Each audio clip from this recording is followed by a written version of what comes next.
Hello and welcome to Writing Today. In this episode, I'll be talking about how to write a believable magic system in your fantasy world. As always, you can read this blog post on my website, thepennsleuth.com. There's a link to that in the description below. And today is a special day because I'm going to be opening up a short story YouTube channel this Friday. So if you're interested in listening to some scary short stories, as well as an original show I'm calling the Aurora Files, you can find a link to that channel in the description below. Now, the magical system is an important element in any fantasy novel. From Tolkien's Lord of the Rings to Rowling's Harry Potter, the magical system is what makes or breaks the story. So it goes without saying that if you want to create an engaging fantasy world, you need to have a well thought out magical system too. And that's what we'll be talking about today. So let's start with understanding the role of a magical system in your fantasy world.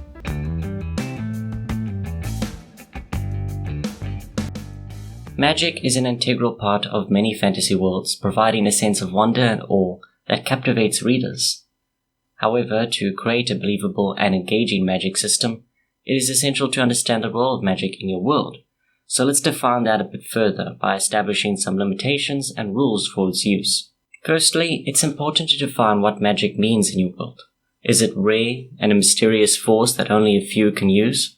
Or is it commonplace, with everyone possessing some degree of magical ability? Whatever you choose will have significant implications on how magic is perceived within your world. Now comes establishing the limitations and rules for magical use. Like any other ability or skill in life, there must be boundaries that determine what can or cannot be achieved through magical means. These limitations can come from physical or mental exhaustion when using spells too often, or from external factors like environmental conditions. In addition to setting limits on magical abilities, you must also connect its use to the themes and plot of your story. A well-defined magical system should never feel like an afterthought. Instead, it should be fully integrated into the fabric of your story's universe. The connection between magic and story helps create depth for both elements while adding layers that keep readers engaged. By understanding this, the limitations can also add to the charm of your magical system. For example, there's a magical system that is based on the elements, so perhaps using a certain element in a certain climate or a certain environment will make it weaker or stronger. And that strength and weakness needs to be determined. For example, if your characters can control the wind, is this wind so powerful it can knock a building down or simply knock a person down? Another example of a magical system is where magic comes from the divine, some gods that are in your universe. So with that in mind, the abilities and the strength of them is determined by the god's favor for a specific character. Regardless of which system you choose, it's important to keep that balance in mind. You need to have wonderful magical systems so that way that the readers stay engaged, but you don't want to have one that is without limits. Otherwise it loses its believability, and thus it loses engagement as well.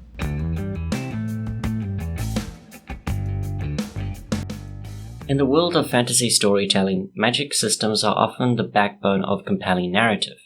These systems can range from elemental to arcane to divine, with each type bringing its unique set of rules and limitations to the table. With that said, let's explore how to create a coherent and consistent system of magical abilities that balances power level and consequences effectively. When designing types of magic systems, it's essential to consider the role magic plays in your fantasy world. Are your characters born with magical abilities? Or is it something they must learn? What are the limitations and rules surrounding magic? These questions can help you establish a foundation for your system that feels believable and grounded in your story's themes and plot. One method of designing types of magical systems is through categorization. For example, returning to elemental magic, it involves the natural elements like water, fire, earth, or air. Now, the arcane magic deals with manipulating energy or bending reality itself through incantations or symbols. Divine magic, as I said earlier, is involved with accessing divine energies from deities or other powerful entities. It's crucial when creating these categories to ensure that they make sense within your story's framework, while also feeling unique enough not to be cliché. For instance, if you decide on an elemental-based system, which is a common system, but you find yourself struggling with originality within that category, consider adding a twist that makes it interesting. perhaps adding an additional element or adding a specific limit that is different from other magical systems. Consider the costs that come with using each ability, as well as where the powers originate from the world itself. For example, if they are drawn from the elements, how does this affect the elements, the climate, the environment? This balancing act ensures every character must think strategically about when they use their abilities rather than relying on them haphazardly.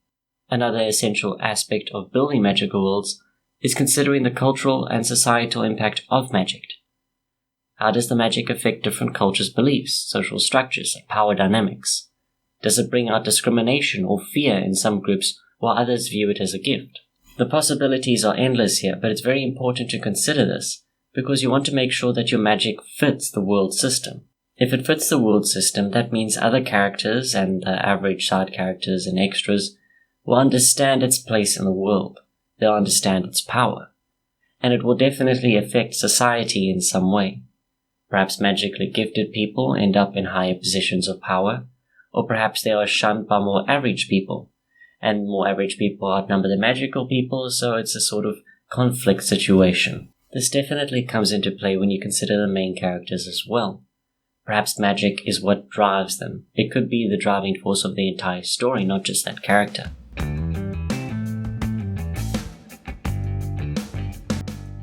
To truly immerse readers in your fantasy world, it is crucial to integrate magic into the very fabric of that world. Magic should be more than just a tool for characters to use. It should be woven into every aspect of society, culture, and history. There needs to be some significance to the magical system other than an element of the story. One important consideration when building your magical world is the origins of magic itself, maybe. Is it a mysterious force that has always existed? Was it created by powerful beings or deities? Understanding the history and origins of magic will lend depth and complexity to your world building, and can even provide opportunities for plot twists or conflicts. This could be a part of your story and not just an element that the characters make use of, as well as society at large. Are there laws governing the use of magic? Are certain types of magic frowned upon or even outlawed? How do different cultures view and utilize magic? These questions can help you create a rich and diverse society within your fantasy world, should that be what you want to do with your magical system. A lot of magical systems like to keep it underground. In other words, you'll have very few characters who know how to use magic, and it is largely hidden from the major world space. So most characters without magic will have no idea that it exists. But when doing this, it's important to maintain a consistency on how magical elements are presented. This means establishing clear rules for how magic works, as well as its limitations and consequences. For example, if you were to use magic, how would it affect the world space? Are there characters that shouldn't witness the magic, in which case you shouldn't do magic around them? Things like that. If you've established that using too much magical energy can have physical consequences on characters, make sure it remains consistent throughout the story. You certainly don't want your characters using amazing amounts of magic with little to no effect on them. And when it comes to building a magical world space, you also want to consider the aesthetic that you want to create. A lot of writers out there like to dabble with a medieval fantasy. This way it allows them to add bows and arrows and swords, and add magic that easily works with all of these elements, because they're so common in fairy tales that we are familiar with. Then of course there is the more modern fantasy, where you have magical users in a more modern space, cities and cars, etc. That means you can have a more underground magical system in a more modern setting, as is typical. Of course, those are just the basics. You got your steampunk, you even got magical science fiction. It really is a broad spectrum that you can make use of. And when considering this aesthetic, you also need to then understand the finer details in doing so. So if you do create a theme, a certain world space to fit your magical system, as well as your magical system fit it, then you need to consider the different elements that are affected by it. For example, if it is a medieval magical system in a fantasy world, you need to consider how magic affects the different characters, how it is seen. So if it is bows and arrows and swords, does magic affect these elements as well? Are these tools that could be used to fight magic users, or is it magic users that are always going to win in that sort of conflict? It goes without saying that your world building, as well as your magical system, go hand in hand. so definitely consider these different questions and the answers to them.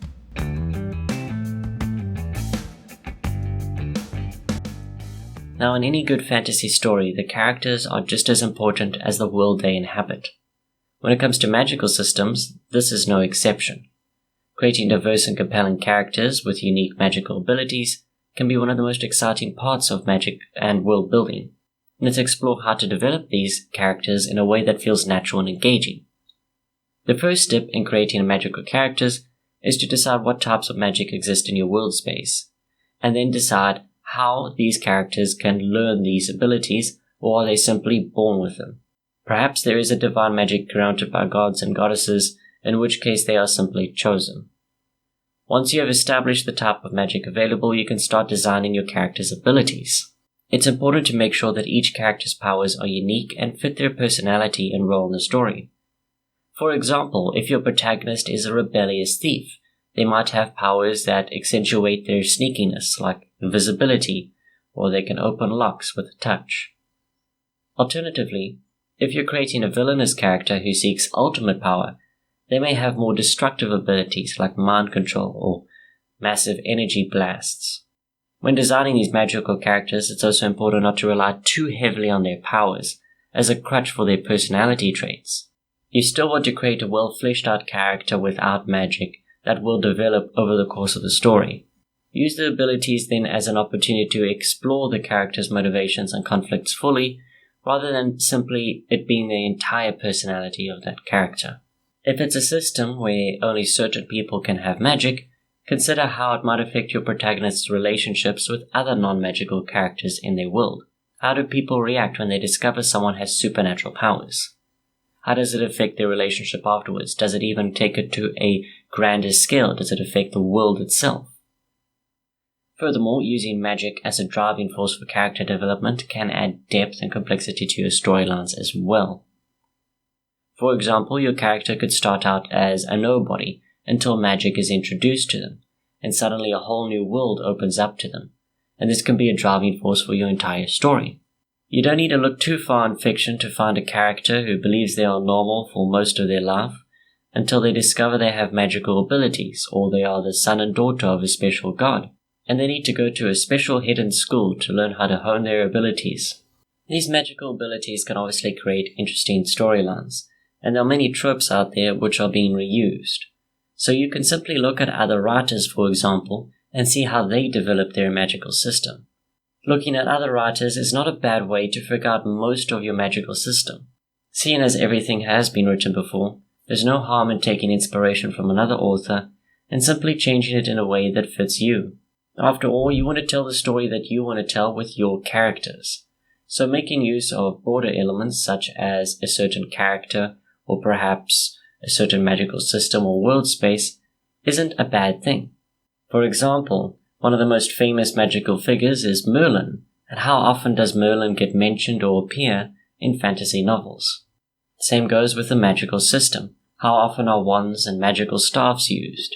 How often are the elements used? How often do magical users wear robes and funny hats? But I will leave you with just one point, and that is not everybody in your world needs to have the ability to use magic. It can be limited to a select few characters that you will be showcasing throughout your story. This is also a great way to fill in most of the world space without having to mention it. For example, if you plan to set your fantasy world in a more modern world space, then this makes it easier for you to establish the world space for the reader.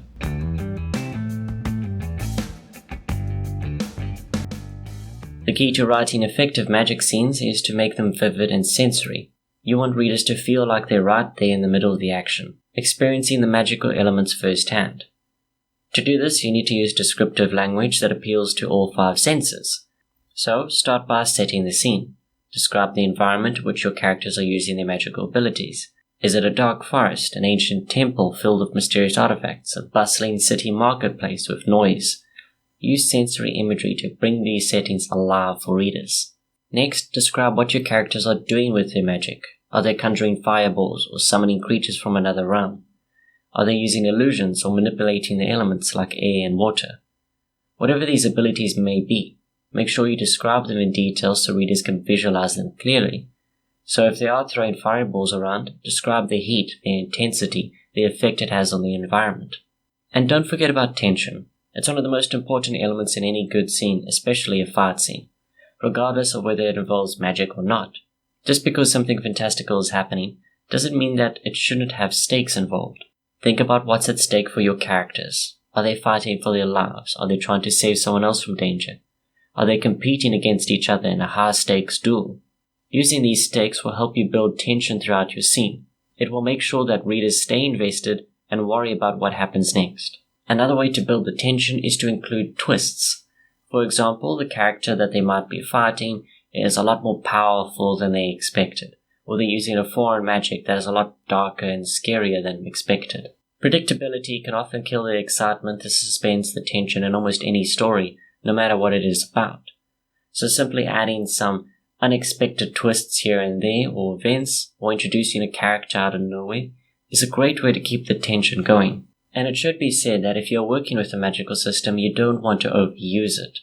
If magic is present throughout the story in almost every circumstance, the reader will start to believe that every problem and situation can be dealt with magic.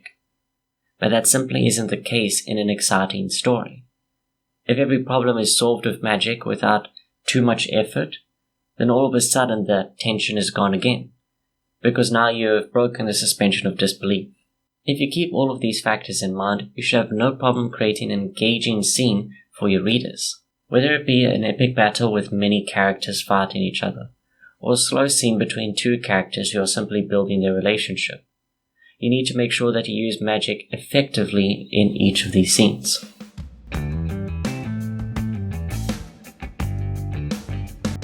One thing I always talk about whenever I talk about fantasy writing or magical systems is that it's all about escapism. The fantasy genre is the quintessential escapism genre. In most other genres, there is still an element of reality that makes it feel a lot more grounded. For example, your standard crime dramas and romances, those are fairly realistic in most senses. And then you have science fiction, which again has some scientific elements and are often set in a more believable future. But in the fantasy genre, you have these amazing world spaces that the reader wants to escape into, and that's what makes it such a popular genre. But you'll find that when it comes to the target audiences that you'll be writing for, a younger audience will care less about the effects of the magical system. To them, you can push the magical system further before they start losing believability, because they want to believe. Whereas an adult is simply looking for a reason not to believe.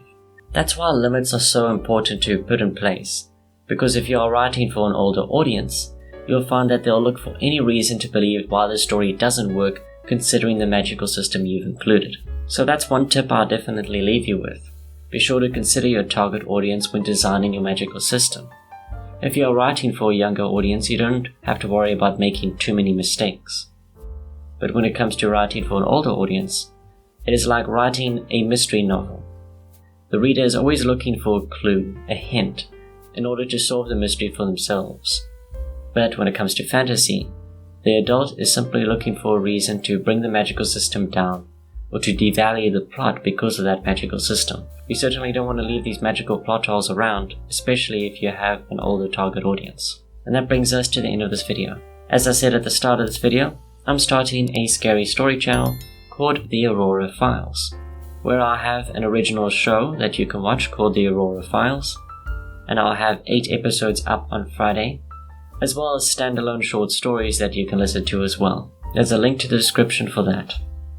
With that, if you have any more thoughts on magical systems, whether you want to give advice to beginner writers, or you want to talk about your favorite magical system in literature, let me know in the comments below. With that, good day, good night, and happy writing.